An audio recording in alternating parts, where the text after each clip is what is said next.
Hello everyone, welcome to learn with Yusuf. आज का basically video है आपका एक्सरसाइज 3.2 जो प्रैक्टिस सेट है उसके ऊपर है। एक्सरसाइज क्वेश्चंस कवर करेंगे यहाँ पे। इसके पहले मैंने इंट्रोडक्शन लिया है ये पर्टिकुलर एक्सरसाइज का। What do you mean by introduction? मतलब वहां पे मैंने सॉल्व एग्जांपल्स लिए हैं, ये काइंड ऑफ अ सम्स, जो भी सम्स आने वाले हैं ना 3.2 में। तो आपने अगर इसके पहले का वीडियो नहीं देखा है तो प्लीज आप देख लीजिए, मैं वो डिस्क्रिप्शन में डाल दूंगा। सो कमिंग टू दिस सम, आपका ना जो एक्सरसाइज 3.2 है उसका जो फर्स्ट सम है वहां पे 4 सब क्वेश्चंस दिए हुए, एक्टिविटी बेस्ड सब क्वेश्चंस दिए हुए। I am picking only one. The reason is बहुत सिंपल है। I want you all to do it with me. मैं बॉक्सेस फिल करने, सिंपल। जब भी ऐसा होता है बॉक्सेस फिल करने, आधा काम, आधे से ज्यादा काम वो लोग क्वेश्चन में ही करके देते। आपको सिर्फ आपका दिमाग लगाना है, फॉर्मूलाज जो है वो पुट करना है और आपको आंसर आ जाएगा। सो मैंने ना यहाँ पे थर्ड वाला जो सब क्वेश्चन है ना, फर्स्ट क्वेश्चन का right the values, given values in the boxes, वो वाले का थर्ड लिया है। क्या दिया हुआ है वहां पे? ये सीक्वेंस दिया हुआ है which is an AP. Mention किया हुआ है क्वेश्चन के स्टार्ट में कि ये जो सीक्वेंस दिया हुआ है it is an AP. Now अब मेरे को बताओ, यहाँ पे बस आपको बॉक्सेस फिल करना और कुछ नहीं करना। तो मैंने इसलिए एक ही सम यहां से पिक किया, बाकी के 3 आप एक या इसके बाद जस्ट ये सम के बाद आप पॉज करो वीडियो और नेक्स्ट एक करना और बाकी के बाद में करिएगा। तो देखते क्या है। देखो क्या दिया हुआ है यहाँ पे, T3 से हमें क्या पता चलता है? टर्म 3 है, राइट? Third term. हमने बार बार ये सब चीज मैंने बोल बोल के बताया है कि थर्ड टर्म, 25th टर्म तो हमें समझता है। थर्ड टर्म मतलब क्या? जो थर्ड पोजीशन पे जो टर्म है उसको हमें T3 बोलूंगा। क्या है आपको दिख रहा है यहाँ पे? करेक्ट ना? -13 हो गया था। बस ये बॉक्सेस ही फिल करना और कुछ नहीं। T2 क्या है बताओ मेरे को? -8। T4 आप बता सकते हो, वर्बली बता सकते हो ना, क्या है? -18।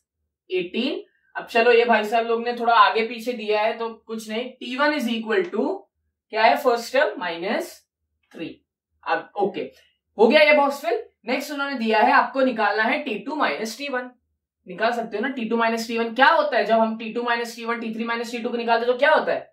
हमें कॉमन डिफरेंस मिलता है। वाई? बिकॉज वो एपी में है। तो सिंपल T2 - T1। चलो आप यहां पे करके देख लो, अगर आपको रफ में करना है तो T2 मतलब -8 माइनस ऑफ T1 क्या है? -3। अग्री करते हो? तो -8 माइनस माइनस इज प्लस, क्या आएगा आपको आंसर? -5 आएगा। ओके ना? डिफरेंस आ सकता है ना नेगेटिव, मैंने बोला था डिफरेंस नेगेटिव आ सकता है। तो सीक्वेंस आपका या तो घट भी सकता है या बढ़ भी सकता है, डजेंट मैटर। तो आपका क्या आ गया? T2 - T1 -5।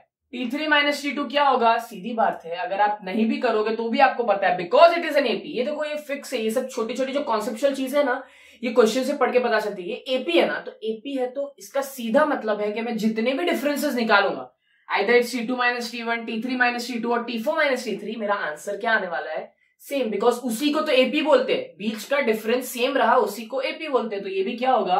-13 -8। तो अगर आपको करना है आप कर लो, नहीं तो मुझे मालूम है वो -5 ही होने वाला है, प्रोवाइडेड वो पहले से मेंशन्ड है क्वेश्चन में कि वो एपी है। मेरे को बताओ ए क्या होता है? ए हम किससे बोलते थे?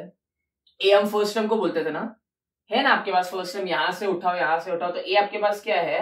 -3 और कॉमन डिफरेंस यही तो निकाला हमने, T3 - T2 या T2 - T1। क्या है कॉमन डिफरेंस? -5। सो बेसिकली ये आपका जो फर्स्ट क्वेश्चन था एक्टिविटी बेस्ड क्वेश्चन था, उसमें 4 सब क्वेश्चन है। मैंने उसमें से थर्ड वाला पिक किया है सब क्वेश्चन। आप अभी पॉज करो वीडियो, आप एक और एक्टिविटी बेस्ड आप वो क्वेश्चन करो आपके नोटबुक में, आपको वो चीज समझेगा। उसके बाद हम नेक्स्ट वाला देखते हैं। Okay, now coming to a second sum. ये मेरा मेन सेकंड सम है। ओके, वो फर्स्ट वाला मैंने बोला आपको वो एक्टिविटी है, तो आप वो करो, आपको पता चल जाएगा वो कैसे सम्स है, बहुत इजी है। Coming to the second one, क्या दिया हुआ है? Decide whether the following sequence is AP and find the 20th term. Okay, क्या बोला है? सबसे पहले कि आपको एक सीक्वेंस दिया हुआ है, आप पता लगाओ कि वो एपी है या नहीं, और उसके बाद आप फाइंड करो उसका 20th टर्म। जिन्होंने भी मेरे पहले के प्रीवियस वीडियोस देखा उनको ट्रस्ट में ये पता लग गया होगा हम यहाँ क्या करने वाले हैं। अभी स्टार्ट में क्या बोला है? ये एपी फाइंड करो पहले, है तो नहीं। सबसे बेसिक चीज कैसे फाइंड करते थे? बेसिक एक्सरसाइज स्टार्ट में जब हमने लिया था, एपी कैसे फाइंड करते थे? आप दो टर्म्स को पिक करो, उसका कॉमन डिफरेंस अगर आपको सेम आ रहा है तो मतलब इसका क्या मतलब है कि वो एपी है। करेक्ट? तो हम without wasting any much of the time वो डायरेक्टली स्टार्ट करेंगे। आप मेरे को बताओ पहला टर्म क्या है? 12 है, -12 है। ओके, चलो इसको ए भी लिख सकते हैं या T1 भी लिख सकते हैं। नेक्स्ट क्या है, T2 -5 है, T3 क्या है 2 है, T4 क्या है 9, T5 क्या है 16, T6 क्या है 23 एंड सो ऑन। चलो क्या करते थे हम बेसिकली, अगर मुझे ये पता लगाना है कि ये सीक्वेंस एपी है या नहीं, so I find the common difference. मेरा common difference throughout the sequence same आना चाहिए। फॉर एग्जाम्पल अगर मैं T2 - T1 करता हूं, मैंने बोला था ना कोई भी दो कंसेक्यूटिव टर्म्स लोगे आप ऐसा नहीं कि ये टर्म और ये टर्म ले सकते हो, ये मैंने बहुत बार क्लियर कर चुका है। T2 - T1 जब मैं बोलता हूं तो क्या आएगा, -5 माइनस, ओके माइनस ये मेन साइन है, और -12, करेक्ट ना, -12। तो मैं इसको क्या लिख सकता हूं, +12 लिख सकता हूं, माइनस माइनस प्लस। देखो बताओ क्या है आंसर, -5 + 12 कितना होता है, +7 होता है। तो आपको पहला डी जो मिल गया वो क्या मिल गया, 7। तो एक बात क्लियर है कि अब ये 7 थ्रू आउट आपको 7 मिलना चाहिए तो ही ये एपी होगा। ऐसा पता चला 3 बार डिफरेंस 7 मिला, 1 बार 6 मिला, वो भी नहीं चलेगा। थ्रू आउट डिफरेंस सेम हुआ तभी ही आपका sequence is called an AP, मतलब अरिथमेटिक प्रोग्रेशन। तो अब विदाउट वेस्टिंग टाइम दूसरा निकालते, क्या करोगे। अब देखो एक बात और मेरे को बताओ, आप वर्बली भी कैलकुलेट कर सकते हो ना। चलो यहां पे साइंस में डिफिकल्टी हो रही थी, हमने इसलिए ये वाला सॉल्व किया। T3 - T2 क्या आएगा, 2 माइनस ऑफ 5, मतलब प्लस हो जाएगा, देखो बराबर माइनस ऑफ -5, तो ये क्या हो जाएगा, प्लस हो जाएगा। क्या है आंसर, डी क्या है आपके पास, 7 आया। मतलब अब तक तो आपके पास 7 आ रहा है, लेकिन मैंने बोला था आपको आप सिर्फ 2 टर्म्स लेके आप श्योर नहीं हो सकते वहां पे कि वो एपी है या नहीं। मैंने बोला था फॉर सेफर साइड आपको और वैल्यूज निकालनी है। अब मेरे को बताओ नेक्स्ट डी अगर कैलकुलेट करना है तो आप कौन सा कैलकुलेट करोगे, मतलब किस 2 टर्म से कैलकुलेट करोगे, T1 T2 T3, मतलब T2 - T1 हो गया, T3 - T2 हो गया, T4 - T3। आप मेरे को बताओ ना, यहां से T4 - T3 करोगे, 9 - 2 आप डायरेक्टली भी कर सकते हो ना, वर्बली आपको पता चल रहा है ना, चेक कर सकते हो राइट। 9 - 2 कितना है, 7 होता है। आ जाओ 16 - 9 कितना होता है, 7 होता है। 23 - 16 कितना होता है, करेक्ट 7 होता है। और चलो मैंने लास्ट टर्म नहीं लिखा है, T7 = 30। 30 - 23 कितना होता है, 7 होता है। तो अगर आप ये देखो, ये एग्जाम में ना जब आप लिख रहे हो तो यार 2 चीज बता दो, बट आपके श्योरिटी के लिए आप सब तो ढूंढते नहीं बैठोगे ना, इतना बड़ा सीक्वेंस दिया हुआ तो, बट आपकी श्योरिटी के लिए आप क्या करो, 2 या 3 ये ऐसे डिफाइन कर लो, वो तो सेम आने वाला। और बाकी के श्योर के लिए आप ऐसे वर्बली पे कैलकुलेट कर सकते हो ना, वर्बली मतलब क्या, ओरली मेंटल मैथ्स से कैलकुलेट कर सकते हो राइट। तो जब आपका डी आ जाता है सेम, तो मैं क्या कंक्लूड कर सकता हूं कि if the given sequence is in AP, मतलब मेरा जो फर्स्ट टर्म था, मतलब फर्स्ट क्वेश्चन था, decide whether the following sequence AP, तो मेरा वो कैलकुलेट मतलब वो सॉल्व हो गया, yes it is an AP हो गया। अब क्योंकि ये AP है, इन्होंने क्या बोला है, find the 20th term। क्या 20th टर्म का मतलब क्या, मैंने ये बहुत जोर जोर से बताया था पिछले प्रीवियस वीडियोस में। 20th टर्म, 25th टर्म, जब मैं ऐसा बोलता हूं तो मैं क्या बोल रहा हूं, मुझे पोजीशन दे दी गई है। ये देखो ये फर्स्ट टर्म है, ये इसका फर्स्ट, ये सेकेंड टर्म है, ये थर्ड टर्म है, ये फोर्थ टर्म है, मतलब इनकी पोजीशन दी हुई है। मुझे बोला है कि 20th टर्म क्या है, मतलब 20th पोजीशन का टर्म क्या है, मतलब फर्स्ट टर्म, मतलब फर्स्ट पोजीशन -12 जैसी दिखती है, सेकेंड जो पोजीशन है सेकेंड टर्म वो कैसा दिखता है, -5 जैसा दिखता है। तो मुझे क्या बोल दिया उन्होंने, I have to find T20 मतलब क्या, 20th टर्म। जैसे मैं इसे बोलता हूं T1 फर्स्ट टर्म, इसे मैं बोलूंगा 20th टर्म। तो मुझे क्या दे दिया गया है, मुझे n दे दिया है 20। आई होप अब मैंने पूरा क्लियर कर चुका है क्या होता है n, और प्रीवियस वीडियोस में क्या होता था nth टर्म। अब आपको पक्का समझ में आएगा, आपको पता चल जाएगा कि क्वेश्चन क्या पूछा है। नहीं तो बहुत लोगों को इसमें तकलीफ होती है। अब क्योंकि मुझे T20 ढूंढना है, मेरे पास मुझे मालूम है n क्या दिया हुआ है, n मिल गया ना मेरे को, n क्या है, पोजीशन 10। तो मेरे को बताओ Tn = a + n - 1d, ये वाला फॉर्मूला लगाओगे, बिकॉज उसी से ढूंढते हैं ना हम टर्म कैसे ढूंढ सकते हैं, ये फॉर्मूला से ढूंढ सकते हैं। मुझे n का वैल्यू मालूम है, मुझे a मालूम है क्या है, -12 फर्स्ट टर्म, मुझे d भी मालूम है, जो मैंने कैलकुलेट किया क्या मिला था मुझे, d 7 मिला था। तो मैं क्या करूंगा, सभी वैल्यूज को यहाँ पे सब्स्टिट्यूट कर दूंगा। सो T20 बराबर = a क्या है आपके पास, -12 प्लस n दिया हुआ है आपको क्या, 20 पोजीशन, तो आप पुट करोगे ना इस, तभी तो आपको T20 मिलेगा, सब पुट करोगे तो 20 - 1 और d क्या आपके पास 7। ओके कुछ नहीं किया मैंने, वैल्यू सब्स्टिट्यूट की है, ए की, एन की और डी की। अब -12 प्लस 20 - 1 कितना होता है, 19 होता है, और 19 इंटू आप 7 करोगे, राइट, पहले बोर्ड मास के हिसाब से ये कैलकुलेट करोगे ना, तो 19 इंटू 7 चलो करके देख लेते ना, क्या आएगा, 7 9 इज 63, 7 1 इज 7 एंड आप 6 ऐड करोगे तो क्या आ जाएगा आपके पास, आई गेस 13 आएगा, ओके 133। तो आप 19 इंटू 7 की जगह क्या लिख सकते हो, 133। मैंने वो स्टेप बोर्ड के हिसाब से मैंने वो स्टेप कैंसिल किया, 19 इंटू 7 इज नथिंग बट 133। अब 133, चलो ये वाला रब कर देता हूं मैं, 133 -12 करोगे आप, देखो ना माइनस प्लस है, क्या आएगा आपके पास, माइनस करोगे तो 1 2 1 1 2 1 आया आपके पास आंसर। मतलब आपका T20 मतलब आपका 20th टर्म या T20 या 20th पोजीशन पे जो टर्म है वो टर्म कैसा दिखता है आपका, 121 जैसा दिखता है, मतलब उसकी वैल्यू है 121। I hope you all understood this sum. ये वाला सेकेंड सम था, let's see the next sum. Okay now coming to the third sum. Second sum आपको समझा होगा, तो थर्ड तो और इजीली, अब एक एक धीरे धीरे करके और इजीली समझेगा आपको। क्या है, given AP, okay given AP पहले से ही बोल दिया है वो एपी है, सो अब आपको फिक्र करने की जरूरत नहीं है कि आपको यहाँ पे फाइंड करना है एपी या नहीं, पिछले वाले सम में आपको फाइंड करने बोला था। गिवन एपी इज, मतलब ये पहले से ही बोल दिया है कि given AP is 12 16 20 24 and so on, मतलब ये आपका एपी है, अरिथमेटिक प्रोग्रेशन का एक सीक्वेंस है, और उन्होंने आपको बोला है फाइंड द 24th टर्म। बहुत इजी है ना, राइट, बहुत इजी है, 24th टर्म बोला है, मतलब आई एम रिपीटिंग, देखो आपको समझा होगा, स्टिल इट्स माय जॉब कि मैं और बेसिक तरीके से ही बताऊं, कितनी बार होता है ऐसा नहीं समझ में आता, लेकिन ये इजी है। Find the 24th term, 24th term बोला मतलब क्या, 24th पोजीशन पे जो टर्म है, मतलब आपको क्या दिया हुआ है, एन दिया हुआ है, ये मैं बार बार बोलता हूं, 24th टर्म ढूंढना है, मतलब आपको एन दिया हुआ है, पोजीशन दिया हुआ है, आपको मालूम है ए 12 है, कैसे पता चला, फर्स्ट टर्म ए बोलते हैं ना, और क्योंकि ये एपी है आप इसका कॉमन डिफरेंस भी बहुत इजीली कैलकुलेट कर सकते हो। कोई भी दो टर्म पिक करो ना, देखो ना 16 - 12 कितना होता है, 4 होता है, चलो ये इनसे कैलकुलेट करना, इनसे कर लो, 20 - 16 वो भी 4 होता है, 24 - 20 वो भी 4 होता है, तभी तो ये एपी है ना, कॉमन डिफरेंस सेम है, तो कॉमन डिफरेंस हमें क्या मिल गया, 4। देखो अगर एग्जाम में ना आप क्या कर सकते हो, गिवन लिखो, ऐसे गिवन लिख के आपको ए तो मालूम है क्या है, 12 है, आप बी ऐसे कैलकुलेट करके बता सकते हो, फॉर इंस्टेंस T2 - T1। अब ऐसे लिखने की जरूरत नहीं है T2 क्या है T1 क्या है, वो अंडरस्टूड है एपी में कि T2 सीधी बात है 16 है और T1 क्या है 12 है, तो आप डायरेक्टली वो बता सकते हो कि 4 आपको मिला यहां से, just for your safer side कि आपको मार्क्स डिस्ट्रीब्यूशन के लिए इजी होगा।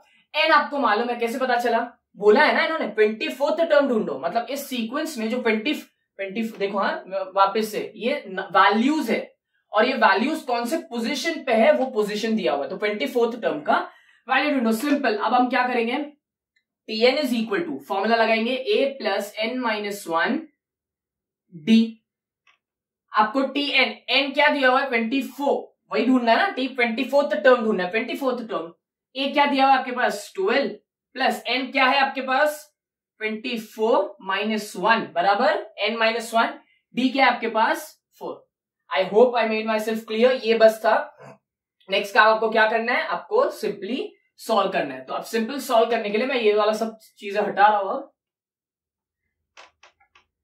क्या आएगा next, T24 is equal to 12 plus 24 - 1 is 23 into 4, बस ये देखो 23 इंटू 4। अभी पहली बात ये सॉल्व करूंगा ना मैं, सॉरी 4 है, 23 इंटू 4 है, सॉरी उल्टा पुल्टा हो गया, 4 3 इज 12, 4 2 इज 8 एंड 9 92। तो अब क्या लिख सकता हूं मैं, T24 is equal to 12 plus 92, agree करते हो, 23 इंटू 4 किया मैंने, देखो 4 3 इज 12, 4 2 इज 8 और 9, बस ये कैलकुलेशन किया है। आई होप मैं कैलकुलेशन भी स्लो जा रहा हूं कि आपको समझे, 92 और 12 कितना होता है, ऐड करोगे तो it's 102 and 104, I guess right है, रॉन्ग हो तो बता देना कमेंट बॉक्स में। ओके हाँ बराबर है। T24 मतलब आपका जो 24th पोजीशन पे टर्म है वो क्या है 104। मतलब अगर 12 आपका फर्स्ट टर्म है, 16 आपका सेकेंड टर्म है, 20 आपका थर्ड टर्म है, तो ऐसे जाओगे तो जब आप 24th पोजीशन पे पहुंचोगे ना, पोजीशन, तब आपको वैल्यू क्या मिलेगी 104। तभी तो ये फॉर्मूला बनाया है, आप थोड़ी ना ऐड करते जाके वहां पे जाओगे। आई होप ये वाला सम आपको समझा। Okay, now coming to the fifth sum. मैंने थर्ड के बाद डायरेक्टली फिफ्थ लिया है। The reason is fifth and fourth exactly same है। एग्जैक्टली सेम बोला मतलब क्या, सेम टाइप के सम्स है। वहां पे उन्होंने बोला है कि फाइंड द, आई गेस 90, मैं देख लेता हूं। उन्होंने बोला है वहां पे find the 19th term of the AP of the given sequence. मतलब वहां पे 19th टर्म ढूंढना है, मतलब T19 ढूंढना है। और यहां पे इन्होंने बोला है फाइंड द 27th टर्म, मतलब T27 ढूंढना है of the given AP. So मैं जब ये एक्सप्लेन करूंगा, I want you all to again pause the video and आप वो वाला सम उसी पर्टिकुलर मोमेंट पे कीजिए। ये सम समझने के बाद, फिफ्थ समझने के बाद आप फोर्थ वाला कीजिए, आपको समझ में आ जाएगा, पता चल जाएगा। अब देखते हैं क्या है फिफ्थ वाला। ये मैंने क्वेश्चन लिख दिया है। क्या बोला है उन्होंने बोला है find the 27th term of an AP. पहले से ही एपी दिया हुआ है, तो एक चीज मुझे पता चल गई कि यहां से मुझे ए मिल जाएगा जो कि है 9, और मुझे डी भी मिल जाएगा। डी कैसे मिलता है हमें, कोई भी दो टर्म्स को पिक करो कंसेक्यूटिव और उसको माइनस कर दो। तो आपको मालूम है ना डी कैसे, बिकॉज ये एपी है तो आप कोई भी दो कंसेक्यूटिव टर्म्स को पिक करके डी निकाल सकते हो, बिकॉज वो कॉमन डिफरेंस होता है। So d is equal to T2 minus T1 which is nothing but 4 minus 9। Agree, 4 minus 9 कितना होता है, 4 माइनस 9 इट्स -5, बराबर ना। 9 से देखो 4 हुआ, मतलब 5 से डिक्रीज हो रहा है, बस वही था। तो क्या है आपका D इज इक्वल टू -5। मतलब अगर मैं ये आपको बताना है बताओ, नहीं बताना है मत बताओ, बट बता भी दोगे तो कोई तकलीफ नहीं होगी, आपको मार्क्स में अच्छा ही होगा। D इज इक्वल टू -5 आपको मिल गया, ए आपको मिल गया।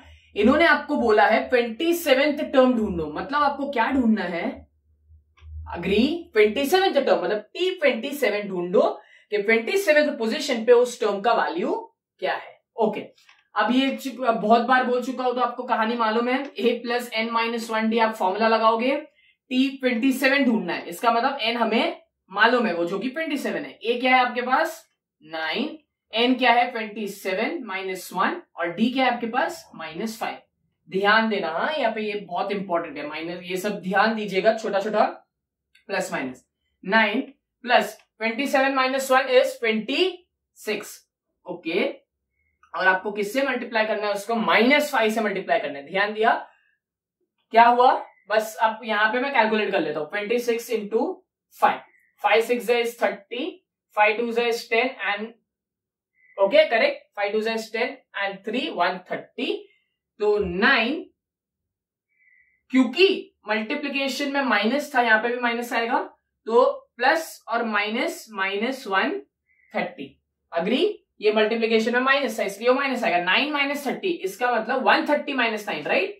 130 माइनस 9 कितना होता है 121, करेक्ट, हाँ 121, तो -120। तो आपको T27 क्या मिला -121। देखो ना ध्यान से आप ही, पहला टर्म स्टार्ट 9 से हो रहा है, फिर 4 हुआ, डिक्रीज हो रहा है ना, सीक्वेंस डिक्रीज भी हो सकता है, कितने से 5 से। तो जब ये 5 से डिक्रीज होते होते जब 27th पोजीशन पे पहुंचेगा, जो 27th टर्म है वो क्या है -121। वैल्यूज नेगेटिव आ सकती है बट नंबर्स जो पोजीशन है, पोजीशन नेगेटिव नहीं हो सकता। सो आई होप ये वाला सब आपको समझाओ। Now coming to a sixth one. इसके पहले जो फिफ्थ वाला हमने किया था, I told you all to pause the video and आप फोर्थ वाला ट्राई करो, आपको डेफिनेटली वो सम आएगा। Coming to the sixth one, ये सिक्स्थ वन जब आप सम देखोगे ना, ये ऐसे ही एग्जैक्टली सम मैंने kind of type of a sum मैंने सॉल्व एग्जांपल में पिक किया था। याद है वो डिविजिबल बाय 4 वाला sum, how many 2 digit numbers are divisible by 4, वो हमें ढूंढना था। तो एग्जैक्टली ये वैसे ही टाइप का सम है, बट अब चेंज क्या है यहाँ पे, इन्होंने बोला है find how many 3 digit natural numbers are divisible by 5। पहली बात, अब यहाँ पे 2 डिजिट नहीं है, अब यहाँ पे इन्होंने क्या बोला है 3 डिजिट। तो मुझे पहली बात बताओ वो कौन सा ऐसा पहला नंबर है जो 5 से डिविजिबल है। डिविजिबल बाय 5 मतलब क्या, वो 5 के टेबल में आना चाहिए या फिर 5 से डिवाइड होना चाहिए, बराबर। वो ऐसा कौन सा 3 डिजिट नंबर है, पहला 3 डिजिट नंबर, आप मेरे को बताओ। 99 पे 2 डिजिट नंबर्स खत्म होते हैं, 100 से पहला 3 डिजिट नंबर स्टार्ट होता है। क्या 100 है डिविजिबल बाय 5? है ना। तो आपका पहला नंबर जो कि 3 डिजिट नंबर है जो डिविजिबल है बाय 5 वो है 100। अब आपको मालूम है कि नेक्स्ट नंबर क्या होने वाला है 105, नेक्स्ट 110, नेक्स्ट 115। आई होप आपको समझा। कैसे पता चला? डिविजिबल बाय 5 है ना, मतलब कितने से बढ़ेगा वो? 5 से इंक्रीज होगा। वही हमने देखा था डिविजिबल बाय 4 में। तो एक चीज और हमें पता चल गई कि डी क्या मिला हमको? डी मिला 5, ए हमें क्या मिल गया? 100। अब 3 डिजिट नंबर्स खत्म कहां पे होते हैं मेरे को बताओ। इन्होंने यही बोला ना, how many 3 digit natural numbers are divisible by 5। तो हमें और आगे तक जाना है। अब बोले सर अब 3 डिजिट नंबर तो 999 पे खत्म होता है, उसके बाद तो 1000 आता है, करेक्ट ना? 999 पे 3 डिजिट नंबर खत्म होके उसके बाद 1000 जो कि 4 डिजिट नंबर है, वो हमें कंसिडर करना ही नहीं है। क्या 999 डिविजिबल बाय 5 है? नहीं। 998 डिविजिबल बाय 5 है?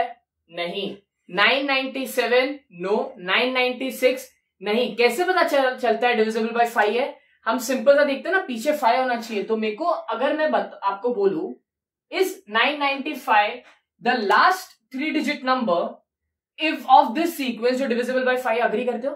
995 डिविजिबल बाय 5 है ना, 5 से डिवाइड करके देख लो आपको आंसर। मतलब 5 से डिविजिबल का मतलब क्या, या 4 से डिविजिबल मतलब क्या? जब आप उसको डिवाइड करोगे तो आपको रिमाइंडर 0 मिलेगा, मतलब वो टोटली होल नंबर्स में डिवाइड हो जाएगा। ये चीज आपको मालूम है। मेरे को एक बात बताओ, स्टार्ट सीक्वेंस 100 से हुआ, जैसे वहां पे 4 डिविजिबल बाय 4 में 12 से स्टार्ट हुआ था 2 डिजिट नंबर, खत्म 96 पे हुआ था। सिमिलरली 3 डिजिट नंबर स्टार्ट 100 से हुआ, खत्म 995 पे हो रहा है। 995 पे खत्म हो रहा है 3 डिजिट नंबर जो कि डिविजिबल बाय 5 है। इसका पोजीशन मैं वापस से वो चीज एक्सप्लेन करता हूं। इसका पोजीशन फर्स्ट है, 105 का पोजीशन सेकंड है, इसका थर्ड, इसका फोर्थ। जाते जाते 995 का भी कुछ पोजीशन होगा। अगर मैं आपको बोलूं ये पोजीशन 1 है, ये पोजीशन 2 है, और 995 का पोजीशन फॉर एग्जांपल 50 है, मतलब 50वें पोजीशन पे 995 का टर्म प्रेजेंट है, करेक्ट? 995 का वैल्यू प्रेजेंट है। तो अगर मुझे वो 50 मिल गया, 50 क्या डिनोट करेगा कि there are 50 numbers which are divisible by 5। Agree करते हो? मतलब अगर आखिरी वाले का पोजीशन मिल गया तो मुझे पता चल गया ना कि टोटल कितने नंबर्स है। अगर ये फर्स्ट पोजीशन पे, ये सेकंड पोजीशन पे, तो 995 जिस पोजीशन पे होगा उससे मुझे क्या पता चल जाएगा कि इतने नंबर है इस पूरे सीक्वेंस में जो डिविजिबल बाय 5 है। मतलब मुझे अल्टीमेटली ढूंढना क्या है? एन ढूंढना है। एन क्या रिप्रेजेंट करता है? Position of a term, correct? Position of a term. अगर मैं आखिरी वाले टर्म की पोजीशन पता लगा लूं तो मुझे ये एन से क्या मिल जाएगा? ये एन इक्वल होगा किसके? The total number of 3 digit numbers which are divisible by 5। I hope I made myself clear.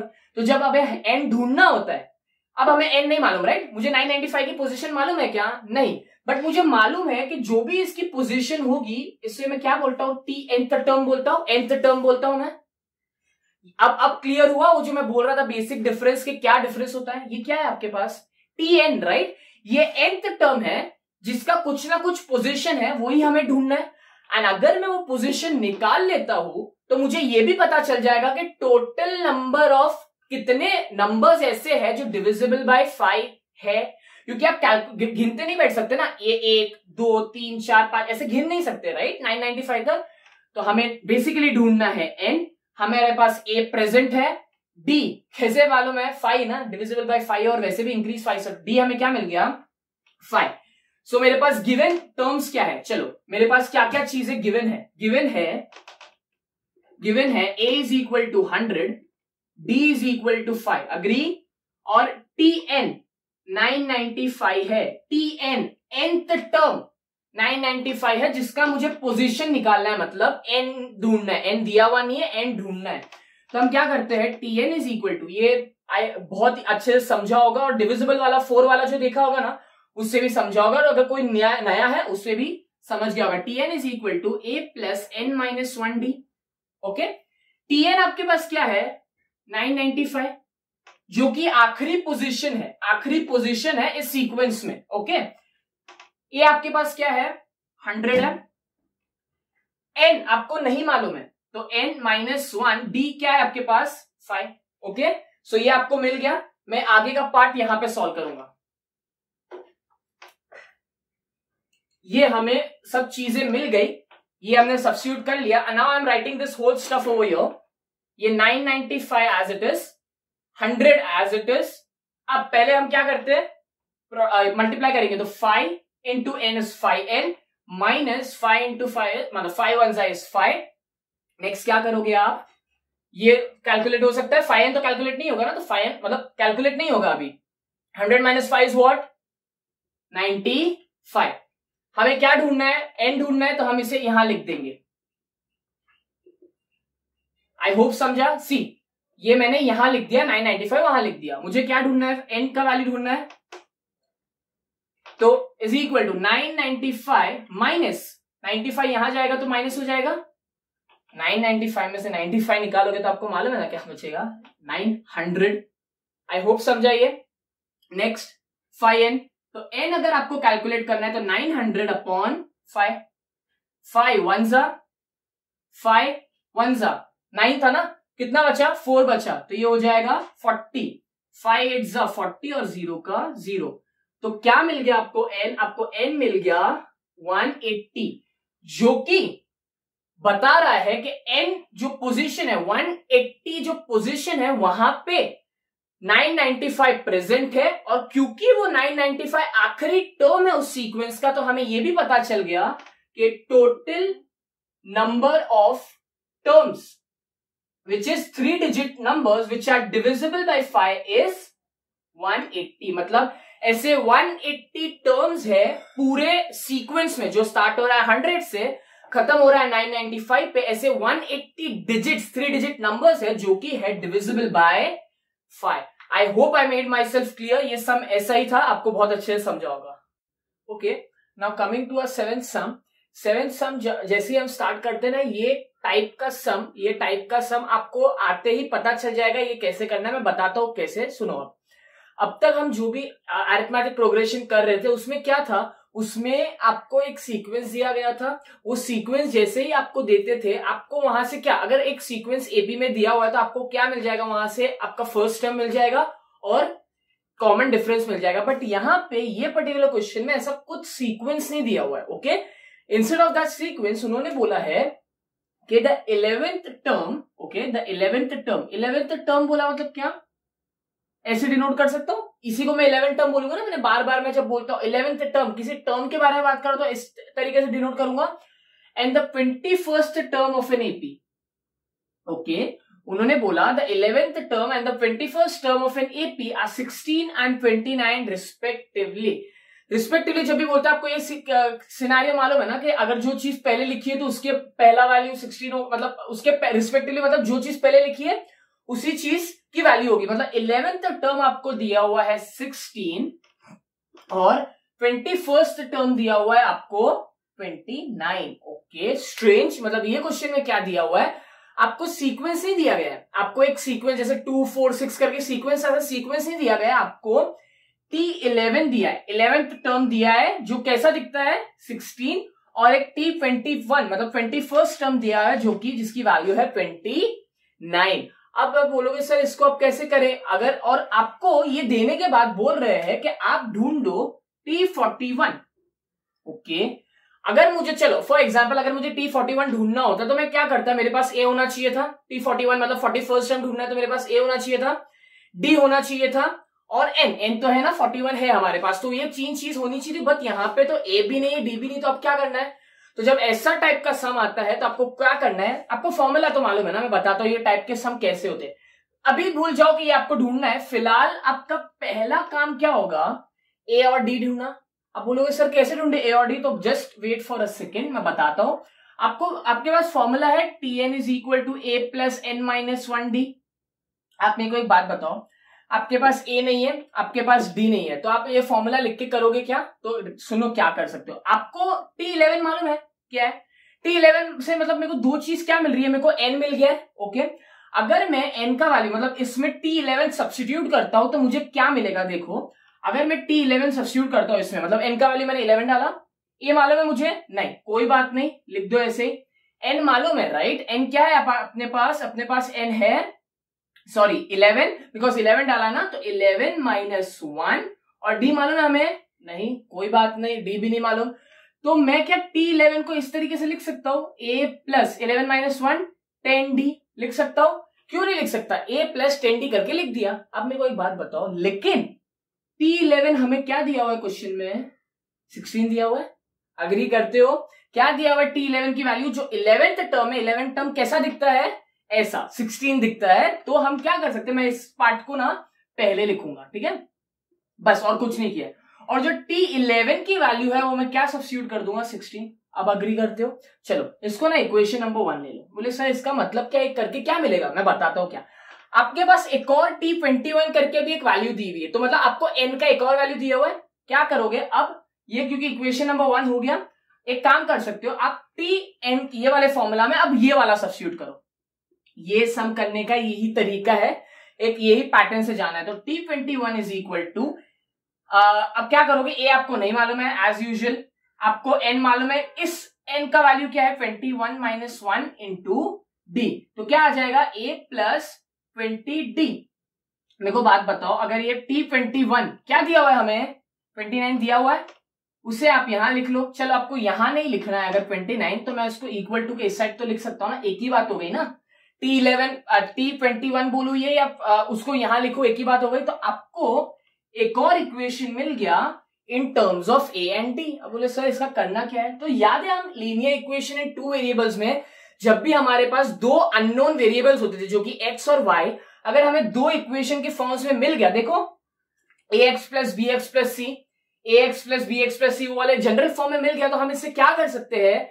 a और d का वैल्यू निकाल सकते हैं। वही तो निकालना है। अब आप मेरे को बताओ, अगर ये सब टर्म्स जो T11 टर्म है, T21 टर्म है, T41 टर्म है, ये एक ही सीक्वेंस में है, तो वो इस एक सीक्वेंस का पहला टर्म तो हम सबका सेम ही होगा, मतलब पहला टर्म तो सेम ही होगा ना, और कॉमन डिफरेंस भी सेम होगा। तो हमें एक, अब समझा क्या करना है, ये वाले पर्टिकुलर सम में आपको टर्म नहीं ढूंढना है, आपको टर्म दिया गया है, आपको उसकी हेल्प से a ढूंढना है और d ढूंढना है। समझा क्या करना है? आपको a ढूंढना है। अब आप मेरे को बताओ, 2 इक्वेशन आपको मिल गए। चलो अगर आपको कंफ्यूजन थोड़ा पैच वो लग रहा है ना पैची, मैं ये वाला पार्ट हटा देता हूं, जितना इंपॉर्टेंट पार्ट है उतना रहने देता हूं।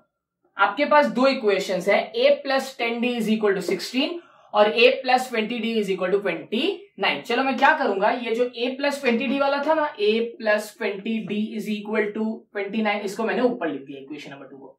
मेरे को एक बात बताओ, अगर मेरे को अगर इसको साइमल्टेनियसली सॉल्व करना है तो मैं क्या करूंगा? दोनों इक्वेशन को माइनस करूंगा।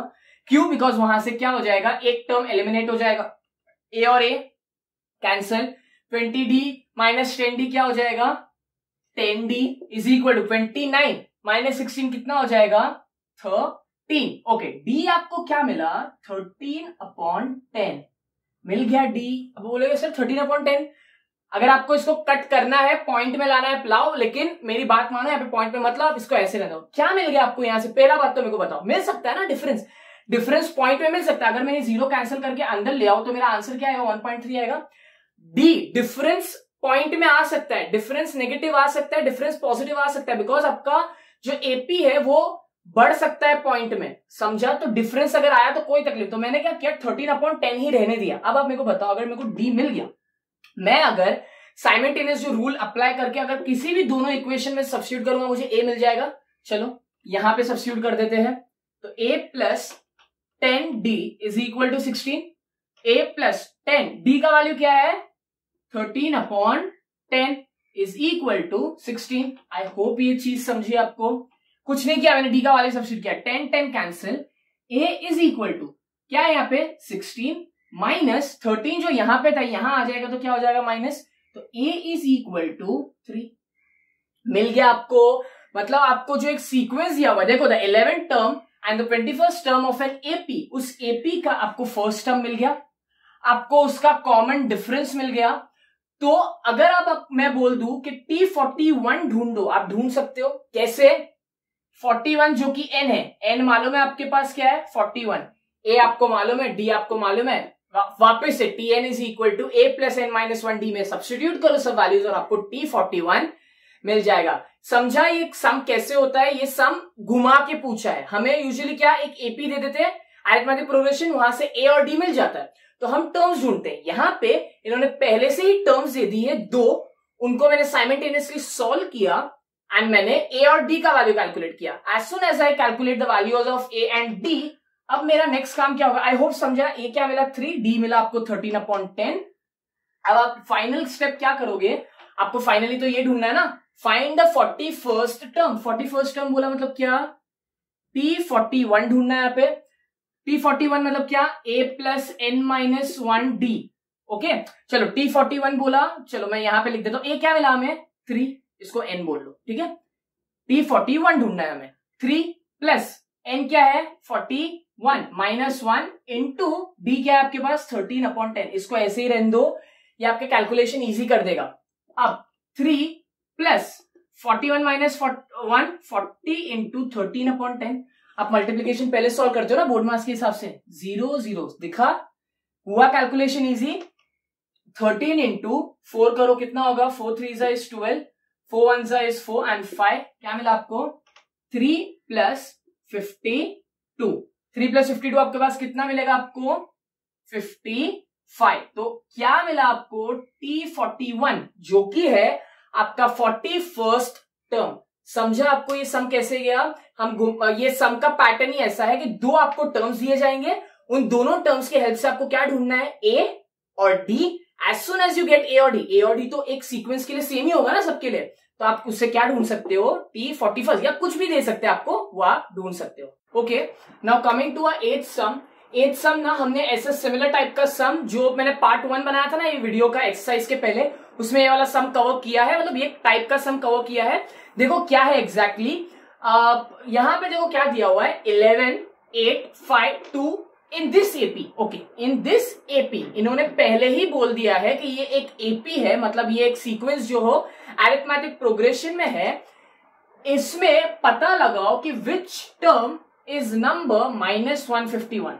Okay I want you all to pause the video, थोड़ा सोचो आपको क्या क्लिक हो रहा है, आप नोटबुक में पेन से नोट डाउन करो एंड वापस से यहां पे रिज्यूम करो। आपको मैं बताता हूं क्या बोलना चाहता है। सुनो क्या दिया हुआ है, एक सीक्वेंस दिया हुआ है, ये सीक्वेंस एपी में है उसने बोल दिया। चलो बात की बात जाने दो, क्या ढूंढना है हमें। अगर सीक्वेंस दिया हुआ है तो कभी भी अगर सम स्टार्ट करने से पहले कभी आपको डिफिकल्टी होती है, मुझे नहीं समझ रहा है, जो चीज दी हुई है एटलीस्ट उसको नोट डाउन करो, ये आपको बोर्ड में भी हेल्प करेगा फॉर योर बेटर परफॉर्मेंस, आपके मार्क्स के हिसाब से। नाउ आपको गिवन क्या है, ये सीक्वेंस है, आप मेरे को बताओ यहां से ए एटलीस्ट मिल जाएगा आपको। ए क्या मिलेगा, ए मिलेगा आपको 11, बिकॉज ये पहले से ही बोला गया है कि ये एपी में है, अरिथमेटिक प्रोग्रेशन में है, मतलब इसका जो डिफरेंस होगा वो भी कॉमन होगा, वो भी सेम होगा। तो मैं क्या कैलकुलेट कर सकता हूं, डी भी कैलकुलेट कर सकता हूं। हम डी कैसे कैलकुलेट करते हैं, कोई भी दो टर्म्स को आप उठाओ एंड सबट्रैक्ट कर लो। तो देखो T2 माइनस T1 करेंगे ना, हमेशा ऐसे ही करते हैं, T2 माइनस T1 या T3 minus T2 what ever you want, because difference तो कॉमन होता है। तो T2 माइनस T1 मतलब 8 minus 11 which is nothing but -3। अब आप बोलोगे सर डिफरेंस वो आया, नेगेटिव आया, मैंने बोला था ना आ सकता है नेगेटिव। देखो यहाँ पे क्या हो रहा है, 11 से कम हो रहा है, सीक्वेंस नंबर्स कम हो रहे, 11 से 8 हुआ, 8 से 5 हुआ, 3 से डिक्रीज हो रहा है ना, लेकिन है तो सीक्वेंस में ना, डिफरेंस कॉमन है, मतलब डिफरेंस सेम है, मतलब वो उस एपी में है ये। तो हमें ए मिल गया, हमें डी मिल गया। अब इन्होंने बोला है, इन्होंने ये नहीं बोला है कि आप कोई टर्म ढूंढो, इन्होंने टर्म ढूंढने नहीं बोला, इन्होंने बोला है कि पता लगाओ वो कौन सा टर्म है, वो कौन सा टर्म है, कौन सी पोजीशन है जहां पे ये -151 रहता है। समझा क्या बोला, मतलब आपको जो Tn है, ये जो -151 है, ये आपका क्या है, nth टर्म है। ये मैंने बहुत अच्छे से एक्सप्लेन किया है ये वाले में। कैसे पता लगता है हमें कि ये, देखा मैंने बोला था याद से कि ये चैप्टर पूरा दो ये डिफरेंस पे बेस्ड है कि इसको nth टर्म बोलते हैं या इसको टर्म बोलते हैं। ध्यान से सुनो क्या बोला है। सपोज ये मैं वापस से वो चीज एक्सप्लेन करता हूं। 11 है फर्स्ट टर्म, 8 सेकेंड टर्म है, 5 थर्ड टर्म है, 2 फोर्थ टर्म है। ऐसे जाते जाते जाते, क्योंकि डिक्रीज हो रहा है तो नेगेटिव वैल्यू तक जाएगा। तो -151 ऐसा कौन सा नंबर है, मतलब वो कौन से पोजीशन पे प्रेजेंट है। मतलब आपको क्या ढूंढना है, आपको जब भी ऐसा आता है तो आपको क्या ढूंढना है, एन ढूंढना है। अगर आपने पता लगा लिया कि ये उसका पोजीशन क्या है तो आपको पता चल जाएगा ना -151 कौन सी पोजीशन पे, मतलब कौन सा टर्म है -151। तो आपको टर्म नहीं ढूंढना है, टर्म आपको दिया हुआ है, टर्म का वैल्यू दिया हुआ है, आपको उस टर्म का पोजीशन ढूंढना है कि वो कौन सा टर्म है, कौन से पोजीशन पे है। आई होप समझा। तो कैसे पता चलता है, एंड, तो इससे एक चीज क्लियर क्या होगी, आपको nth टर्म दिया हुआ है। nth टर्म मतलब क्या, टर्म का वैल्यू दिया हुआ है जिसकी पोजीशन तुम्हें नहीं पता। तो हम क्या ढूंढना है हमें, आप समझाइए क्वेश्चन कैसे आया। तो अब क्योंकि n ढूंढना है, मेरे पास ये सब है, मेरे पास tn है, tn का पूरा वैल्यू है, a है, d है, तो मैं क्या करूंगा, फॉर्मूला में सब्स्टिट्यूट करूंगा। मेरा फॉर्मूला कैसा है, tn is equal to a plus n minus 1d। मेरे को बात बताओ, tn पूरा क्या दिया हुआ है, -151, ओके। n ढूंढना है हमें, a क्या दिया हुआ है मुझे 11 प्लस n नहीं दिया हुआ है, n ही तो ढूंढना है, d क्या है -3। आई होप इतना समझा। ये मैं ऊपर का पार्ट ये वाला कैंसल आउट कर रहा हूं, ओके। क्या है, मैं एज इट इज ये चीज ऊपर लिखूंगा, -151 इज इक्वल टू 11 उसकी जगह पे है। अब मैं मल्टीप्लाई करूंगा, -3 है, ये -3 है, -3 को मल्टीप्लाई करूंगा तो मुझे क्या मिलेगा, -3n और माइनस माइनस +3। आई होप इतना समझा। -151 इज इक्वल टू 11 + 3, कर सकते हो ना, 11 + 3 कितना होता है, इट्स 14 -3n। अब नेक्स्ट क्या करना है आपको क्योंकि ये पार्ट यहां पे लिखना है बिकॉज n ढूंढना है, for your better understanding, otherwise आप कर सकते हो जैसे भी आपको सॉल्व करना है ये वाला पार्ट। अब -3n उसी की जगह पे होगा, -151, ये जो 14 पॉजिटिव है यहां जाके वो क्या हो जाएगा, -14 हो जाएगा। माइनस माइनस क्या होता है, प्लस होता है, लेकिन greater number sign is minus. 151 और 14 जब आप ऐड करोगे तो आपको क्या मिलेगा, 165। देखो कुछ नहीं ऐड किया, माइनस माइनस तो प्लस होता है ना, तो -165 यहां पे है -3n। दिखा एक चीज, ऑटोमेटिकली आपका माइनस माइनस कैंसल आउट होगा।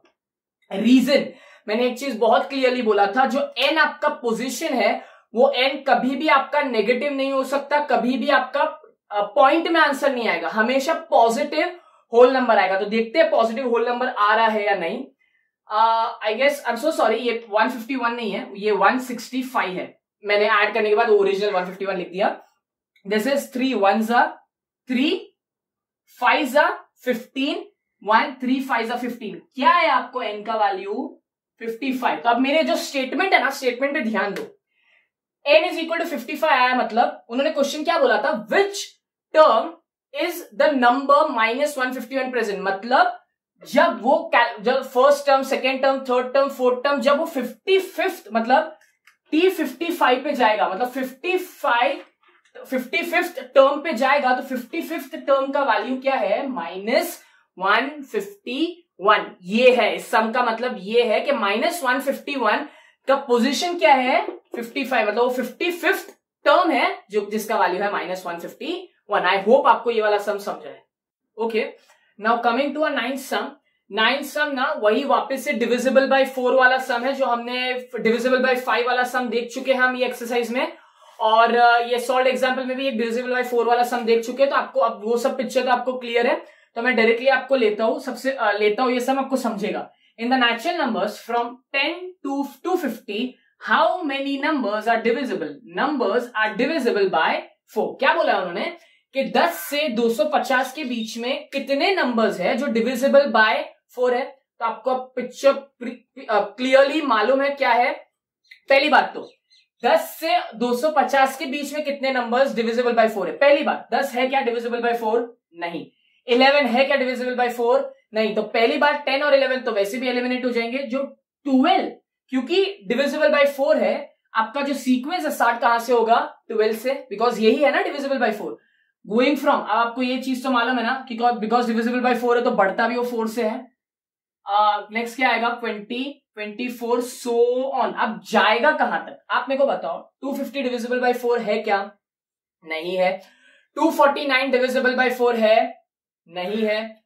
247 नहीं है, लेकिन 240 एक मिनट, 247 तक पहुंच गया। 248 वापस से आओ। 250 नहीं है, 249 नहीं है, लेकिन 248 देखो है। 4 6 24 4 2 8 है, डिवाइड हो रहा है। मतलब आपका जो 10 से लेके 250 के बीच के नंबर्स है उसमें से स्टार्ट कहां से होगा आपका सीक्वेंस, 12 से, और खत्म कहां होगा 248 पे। तो जब भी ऐसा सम आता है हमें एक चीज क्या पता चल जाती है, ए हमें मिल जाता है फर्स्ट टर्म से, डी हमें मालूम है क्या है 4। देखो ना, दिख रहा है कि 4 से बढ़ रहा है, या फिर ऐसा भी बोल दिया ना डिविजिबल बाय 4, तो मतलब यही है कि उसका डिफरेंस है 4। और आपको अब क्या ढूंढना है, आपको टोटल कितने नंबर्स है इनके, ये 12 से लेकर 248 के बीच में जो डिविजिबल बाय 4 है।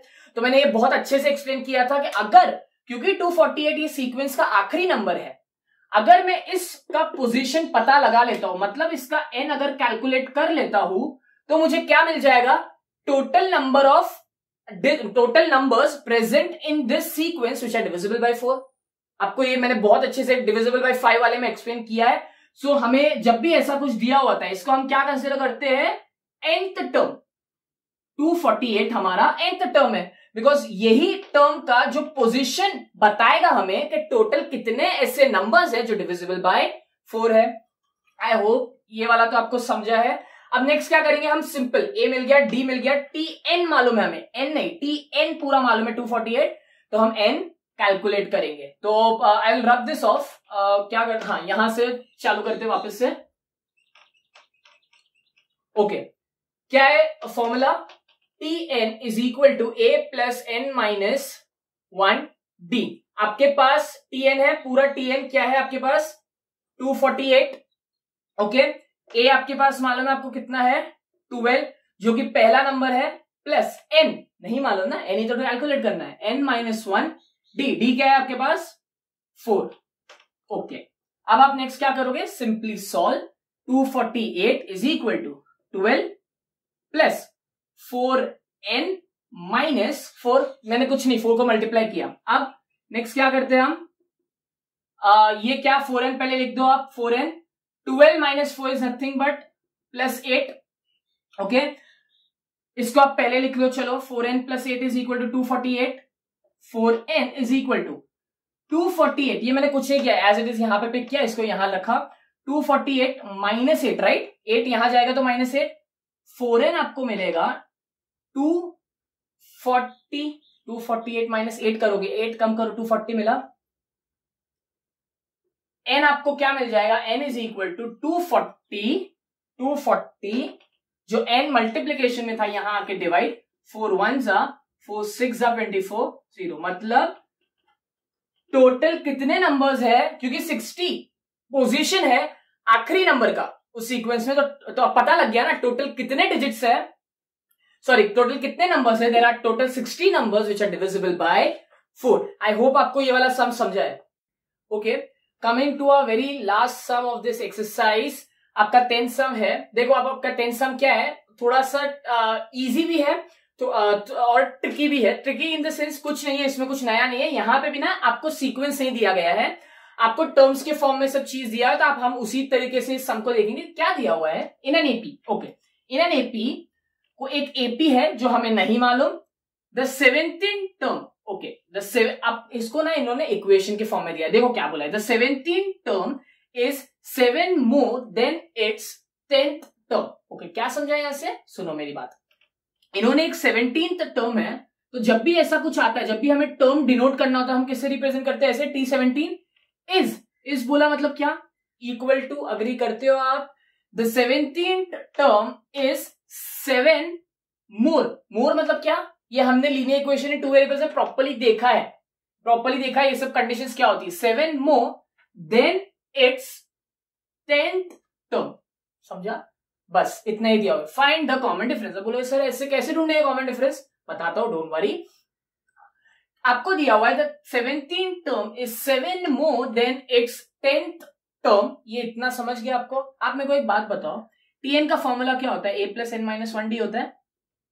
चलो, आपको जो जो चीज दी हुई है हम एटलीस्ट वो तो सब्स्टिट्यूट करते हैं। क्या दिया हुआ है, सिर्फ n दिया हुआ है, तो चलो अगर मुझे T17 का फॉर्मूला लिखना है ये टर्म्स में, तो मैं कैसे लिखूंगा, a, क्योंकि a मुझे नहीं मालूम, n की जगह क्या लिखूंगा, 17 माइनस 1 d। अग्री किया, क्या किया, ये जो T17 था, अगर मुझे इसके फॉर्म में लिखना होता तो मैं कैसे लिखता, T17 is equal to a plus 17 minus 1 d, because मुझे n का ही वैल्यू मालूम है, राइट। तो मैंने ये T17 की जगह ये लिख दिया, इज इक्वल टू 7 की जगह पे अगर मुझे T10 लिखना है फॉर्मूला के टर्म्स में, तो मैं कैसे लिखूंगा, a प्लस n क्या है आपके पास, 10 माइनस 1 डी। अग्री? ओके। अब मेरे को एक बात बताओ, चलो a plus 17 minus 1 16d is equal to 7 plus a plus 9d। मेरे को एक बात बताओ, हमें ढूंढने क्या बोला है? Find the common difference. उन्होंने बोला है कि आप a ढूंढो, आप d तो ढूंढना ही, a ढूंढो, d ढूंढो और कोई टर्म ढूंढो, नहीं, राइट? अब मेरे को एक बात बताओ, ये इक्वल टू के दोनों अपोजिट साइड पे a और a है, कैंसल आउट होता है बराबर ना? कोई भी एक a को मैं यहां लेके जाऊंगा तो माइनस हो जाएगा, तो कैंसल आउट हुआ। बचा क्या आपके पास? 16d is equal to 7 plus 9d बचा। मेरे को बताओ, अब आप नहीं ढूंढ सकते क्या? इक्वेट हो गया है ना, पहले से इक्वेशन दिया हुआ है कि जो 17 टर्म था वो क्या था? 7 मोर था 10 टर्म से, तो हमने वो सब फॉर्मूला जो फॉर्मूला में डाला। अब आप मेरे को बताओ, अगर मैं बोलूं, चलो यहां पे सॉल्व करता हूं, अगर मैं आपको बोलूं 16d is equal to 17 plus 9d, मैं 16d जो 9d था यहां लेके आ जाता हूं। अग्री? चलो मैं बोलता हूं, बार बार अग्री करने बोलता हूं, सर नहीं करना है अग्री, मत करो, लेकिन सम तो ऐसी होगा ना। अब 16 minus 9 is what? 7d which is equal to 7। d is equal to 7 upon 7, d is equal to 1। क्या बोला था मैं क्वेश्चन में? Find the common difference. मिल गया कॉमन डिफरेंस, हो गया ना सम। हमें थोड़ी ना a से मतलब है, किसी चीज से मतलब, हमें बस ये दिया गया था कि जो 17th टर्म है वो है 7 मोर देन 10th टर्म।